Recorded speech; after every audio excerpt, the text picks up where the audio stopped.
संयोजन यौगिकों की ऑक्सीकरण संख्या किस तरीके से निकाली जाती है वो इस वीडियो में हम जानेंगे दोस्तों।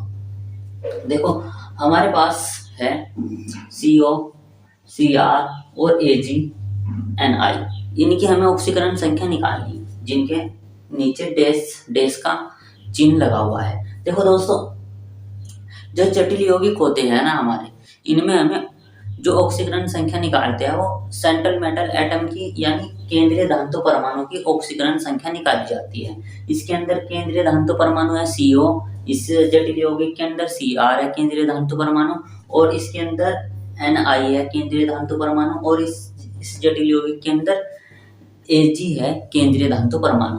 और इनकी ऑक्सीकरण संख्या निकालने से पहले हमें पता भी होना चाहिए दोस्तों, जैसे कि NH3 है, NH3 के मतलब NH3 की ऑक्सीकरण संख्या कितनी होती है, जैसे H2O है इसकी ऑक्सीकरण संख्या कितनी होती है, जैसे CN है इसकी ऑक्सीकरण संख्या कितनी होती है, जैसे NH3 इसकी ऑक्सीकरण संख्या कितनी होती है।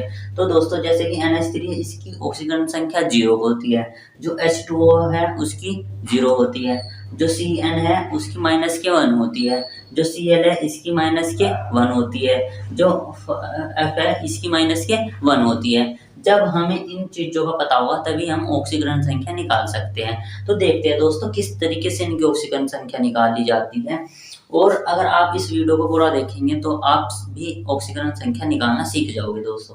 तो देखते हैं, जिसकी हमें ऑक्सीकरण संख्या निकालनी होती है उसे हम x मानते हैं। जैसे कि हमें इसकी ऑक्सीकरण संख्या निकालनी यानी कोबाल्ट की, तो हमने इसे क्या मान लिया, x मान लिया हमने कोबाल्ट को हमने x मान लिया। और NH3 की ऑक्सीकरण संख्या है 0, तो हम यहाँ पे क्या रखेंगे, प्लस लगाएंगे। जब भी हमने एलिमेंट की ऑक्सीकरण संख्या लिखते हैं तो हमें प्लस का यूज करना होता है, यानी प्लस लगाना होता है इस तरीके से। अब NH3 की होती है 0 ऑक्सीकरण संख्या, और इसकी मल्टीप्लाई में कितना है, 6 है, तो हम इसकी मल्टीप्लाई 6 से करा देंगे इस तरीके से।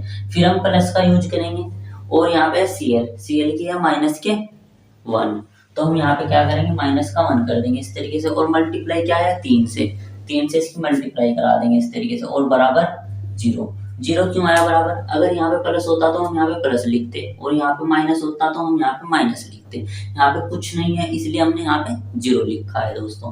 अब देखते हैं आगे, यहाँ पे हमने देखो 6 की मल्टीप्लाई जब हम 0 में कराते हैं तो ये 0 ही हो जाएगा पूरा का पूरा, यानी इतना पोर्शन 0 हो जाएगा यहाँ पे।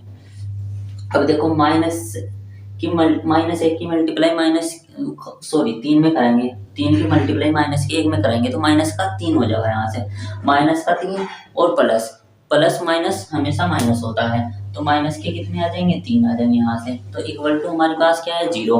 तो देखो दोस्तों ये x तो जो का त्यों रहेगा, इसे 0 को हम छोड़ देंगे, और ये -3 जो है ये बराबर से पर साइड जाएगा, तो कहने का हो जाएगा प्लस का हो जाएगा कुछ इस तरीके से।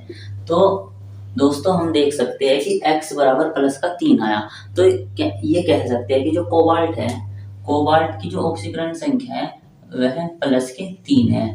इस तरीके से हम ऑक्सीकरण संख्या निकालते हैं। तो देखते हैं अब क्रोमियम की, क्रोमियम को हमें x मानना होगा। चलो जी इसे हमने x मान लिया, और फिर नया एलिमेंट या फिर जैसे कि इसकी हम ऑक्सीकरण संख्या लिखेंगे, कितनी है यहाँ पे 0 है, तो हम इसकी ऑक्सीकरण संख्या लिख लेते हैं 0। अब मल्टीप्लाई में 6 है तो मल्टीप्लाई में 6 भी कर लेते हैं इस तरीके से, और जी बराबर से पहले साइड में हम 0 लेते हैं, अगर यहाँ पे कुछ नहीं होता, लेकिन यहाँ पे कितना है +3 है, तो इसलिए हम क्या करेंगे, यहाँ पे +3 लिख लेंगे इस तरीके से। और इतना करने के बाद देखो जब हम 6 की मल्टीप्लाई 0 में कराएंगे तो ये 0 हो जाएगा, ये हो जाएगा 0, और बराबर क्या बचेगा हमारे पास +3। तो देखो दोस्तों 0 को हम छोड़ देंगे, 0 को हम लिखने के नहीं यहाँ पे, तो बराबर कितना आ जाएगा हमारे पास +3। इस तरीके से हमने क्रोमियम की ऑक्सीकरण संख्या निकाल ली, कितनी आई हमारे पास +3 आई। तो हम कह सकते हैं कि Cr की जो ऑक्सीकरण संख्या होगी वो +3 होगी। इसी तरीके से दोस्तों हम निकिल की भी ऑक्सीकरण संख्या निकाल सकते हैं। निकिल को हमें क्या मानना होगा, x मानना होगा, निकिल को हमें क्या मानना होगा x, तो हमने निकिल को मान लिया x। और अब हम Cn की ऑक्सीकरण संख्या लिखेंगे प्लस लगाकर, Cn के ऊपर होता है -1 चार्ज, तो इसलिए हमने -1 लिख लिया। अब बराबर का निशान लगाएंगे इस तरीके से, और -2 माइनस का 2 यहाँ पे हम इस तरीके से लिख लेंगे। अगर यहाँ पे प्लस का होता तो हम यहाँ पे प्लस का लिखते। तो अब देखते हैं दोस्तों, इसकी मल्टीप्लाई 4 की मल्टीप्लाई माइनस के 1 में कराएंगे तो माइनस का 4 हो जाएगा हमारे पास। और माइनस के 4, और जब माइनस का 4 है, इस तरीके से देखो दोस्तों, माइनस का 4 है, जब ये माइनस ब्रैकेट से बाहर निकलेगा तो इस प्लस को माइनस कर देगा और माइनस का 4 बन जाएगा इस तरीके से। तो हम यहाँ पे डायरेक्ट लिख सकते हैं माइनस का 4 इक्वल टू माइनस का 2। इस तरीके से हमने क्या करा, माइनस प्लस माइनस होगा यहाँ पे।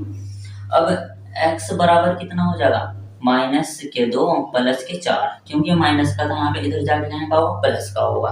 तो माइनस के 2 है यहाँ पे, प्लस के 4 है, तो हम क्या करेंगे, प्लस के 4 में से माइनस के 2 जाके हमारे पास क्या बचेगा, प्लस के 2 बच जाएंगे हमारे पास। तो हम कह सकते हैं जी ऑक्सीकरण संख्या कितनी आ गई, प्लस के 2। तो निकिल की जो ऑक्सीकरण संख्या आई हमारी वो कितनी आई, प्लस के 2, इसकी ऑक्सीकरण संख्या आ गई है। इसी तरीके से हम Ag की भी ऑक्सीकरण संख्या निकाल सकते हैं दोस्तों। जैसे कि Ag है हमारे पास, इसे हमने x मान लिया, चलो जी, अब हम प्लस का निशान लगाएंगे यहाँ पे इस तरीके से। और जो NH3 है इसकी ऑक्सीकरण संख्या कितनी होती है, 0 होती है, तो हमने 0 लिख लिया इस तरीके से। मल्टीप्लाई में 2 लिख देंगे क्योंकि मल्टीप्लाई में 2 ही है इसकी, और बराबर से पहली साइड में कितना है, 1, यानी प्लस का 1 है एक तरीके से देखा जाए तो। इसे हम +1 भी बोल सकते हैं। अब देखो ये x तो जो का त्यों रहेगा यहाँ पे, x एग्जिट है जो का त्यों रहेगा यहाँ पे, और प्लस जो हमारा है 0 है, 0 की मल्टीप्लाई जब हम 2 से कराते हैं तो ये क्या हो जाएगा, 0 ही हो जाएगा, और बराबर इक्वल टू क्या आएगा हमारे पास, प्लस का 1। तो x बराबर कितना आ जाएगा यहाँ से, प्लस का 1, प्लस का 1 हमारे पास, प्लस का 1 आ जाएगा हमारे पास, x बराबर है ना। तो हम क्या कह सकते हैं, जो हमारा Ag है, Ag की ऑक्सीकरण संख्या कितनी आई, यहाँ से हमारे पास Ag की ऑक्सीकरण संख्या आ गई प्लस के 1। तो दोस्तों इस तरीके से हम ऑक्सीकरण संख्या निकाल सकते हैं, और अगर आप इनकी प्रैक्टिस करोगे तो आप बहुत अच्छे से इनकी ऑक्सीकरण संख्या निकाल सकते हो दोस्तों। थैंक यू दोस्तों।